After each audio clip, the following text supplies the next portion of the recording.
All right, so I'll just jump right in. We've talked a little bit already about how one of the features of a micro school and kind of the smaller environment is that it's a lot more flexible and a lot more opportunity to be adaptive, responsive when necessary, but that this can create an environment that really fosters innovation in learning and teaching. As you mentioned, when we jumped into the micro school space, it wasn't really a movement yet. It was kind of an experiment, and the experiment is ongoing, but I think now we're kind of at a stage where what is happening in one micro school, one, it can work really well in that micro school, but also you might find something that works really well for a lot of people. And your environment, your micro school can be a space that innovates not just for yourself, but for micro schooling in general. So, how do we build that kind of environment that fosters innovation and experimentation in learning? Yeah, that's really a great point. And I'm curious to ask you this question. Is innovation a necessary component of microschooling? Man, that's a great.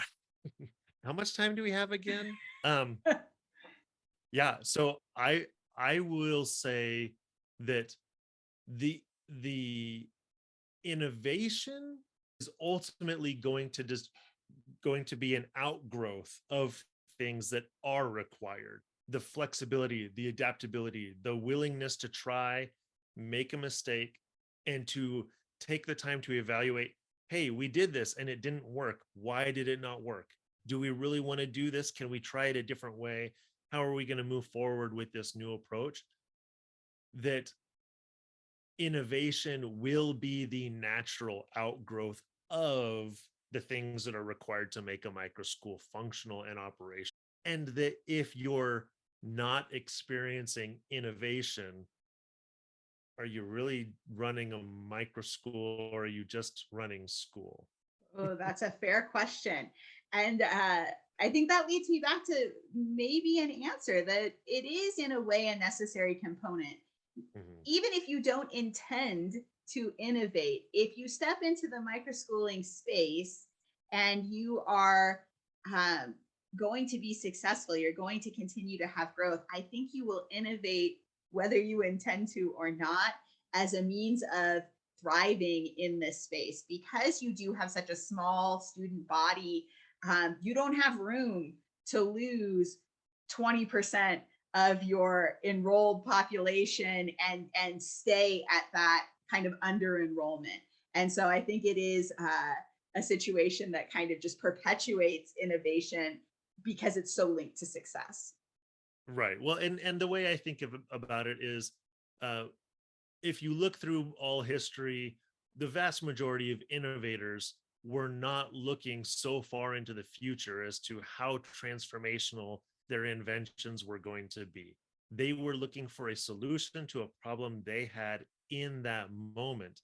And the solution they found just happened to transform the world. And this is true of innovators of technology, social innovators, uh, it, and it's going to be true of education innovators as well. Absolutely. So let's think about, how do we create space for dynamic thinking and innovation, even though most innovators are not looking to be innovative? Are Mhm. there necessary structures that will help foster innovation or allow that innovation to take place? Yeah, absolutely. There are things that you can do within an environment, um, that really foster an attitude of innovation. And the first one that I want to stress the importance of is empowering the people on the front lines to make decisions based on their observations.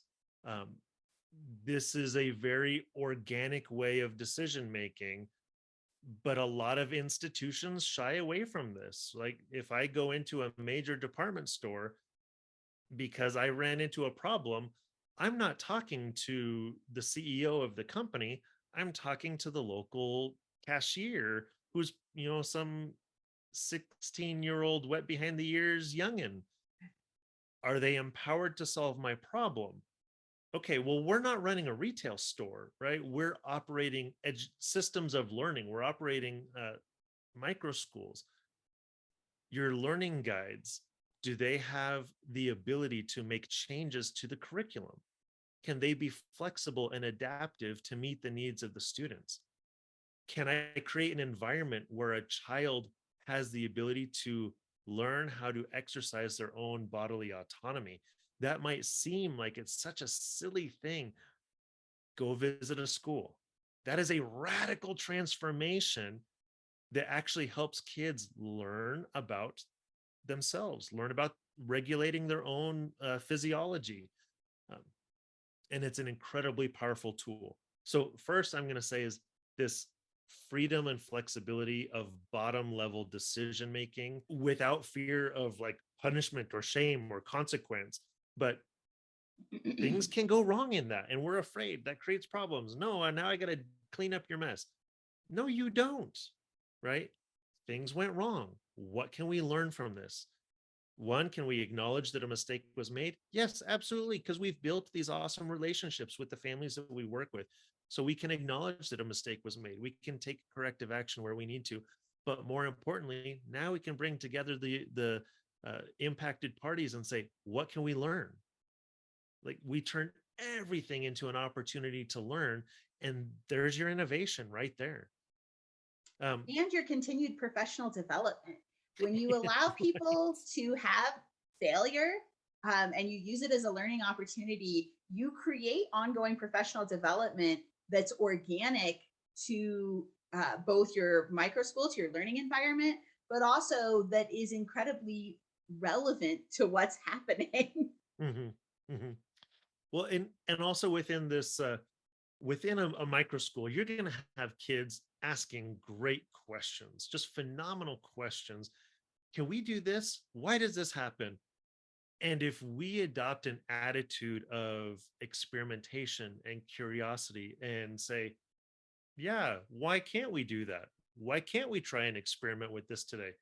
Is it going to be inconvenient? Is it going to make a mess? Yes, do it. That's why you're doing it. It might be that the reason you're doing it is to teach the child that it's going to make a giant mess so that they know next time, right? Um, but it's having this space where we're willing to dare greatly, to try big things, to experiment uh, without imposing a sense of shame when things don't go according to plan, right? Failure is not shameful. Failure is an opportunity to explore, to learn, to reassess, and to pick up and move forward. I've got a lot more that I can say on that, but we're actually going to talk about some additional tools in this much deeper in a later module. Um, because the same way that students are going to set learning objectives or have learning objectives and try and learn and make mistakes and how we're going to intervene in this, um, this is what we have to do as an organization as well as an institution. What are our goals and objectives? What are we trying to do?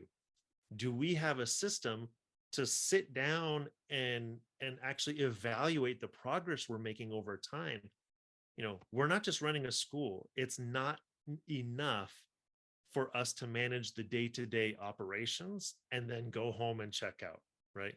So Mhm. we have to understand that we're running this grand experiment.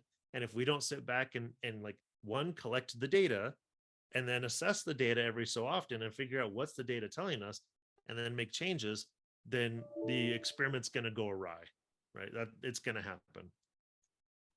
I really value that you brought up failure because I think that's a big barrier that a lot of folks face towards innovation. The fear of failure really does stymie the willingness to innovate. And I think if you look at most innovators throughout the course of history, and I might even say all innovators throughout the course of history, you'll find that failure was something that they did regularly Mhm. and that they got comfortable with failure because failure is ultimately what is part of the process of leading to innovation, to solving those problems.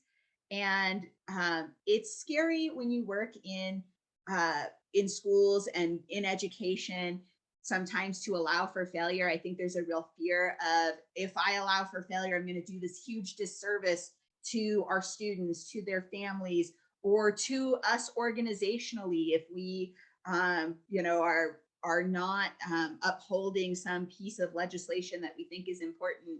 Um, are we going to be putting ourselves in a precarious position? One of the things that I think is helpful to consider with regard to innovation is the concept of integrity versus fidelity. Fidelity is upholding the policies and procedures or the rules with kind of absolutism, that we are going to do things a specific way and that that is the necessary component to reaching our objectives or enacting our model or mission. If we can instead think about integrity, upholding the integrity of our model, upholding the integrity of our mission, we can empower people to make decisions that may fail, that may not ultimately be successful. But if they are working towards the integrity of our mission, integrity of our model, they're not going to go so far askew from what we're trying to do that it's dangerous or Right. damaging. Right. So just something to think about as you hold space for innovation in your micro school. Yeah, absolutely. It's within the bounds of what we're actually trying to accomplish, right? Anything way too far off the rails might still be innovative, but it might be innovative for a different setting and might not fit in with what we're trying to do within here. So yeah, absolutely. Making sure that everything is aligned with our mission or with our values, and that all of the actions that we take, um, that that they're at every level, people have those same values, those same mission, and act with integrity in alignment with those things. And to that end, I would just add the importance of clarity. The clearer you are on what your objectives are, what your mission is, the easier it is for people to act with integrity towards those objectives, Mm, towards your mission. You have to understand what it is you're trying to do in order to act in alignment with it. yeah, absolutely. Without micromanaging, you don't have to micromanage to establish clarity, right? That makes things too much work for you, too much work for your staff, and now you've built a culture where no one's happy. And are you running a micro school at that point, or are you just doing school again, right? But yeah, establishing a clarity of vision, I think, is huge. So I didn't really have anything to add to that. It just popped into my head. It's like, yeah, but we're not micromanagers. I think that's a really fair point. And the reality is, it is very hard to innovate if you feel the ever present eye of someone who is micromanaging. Right. And I think ultimately micromanaging leads to that sense of shame that you were talking about Mhm. earlier and fear of failure. If you're being micromanaged, you don't have the capacity to experiment. And experimentation is a necessary part of innovation. Yeah, 100%. Thank you. Thank you so much, Tom.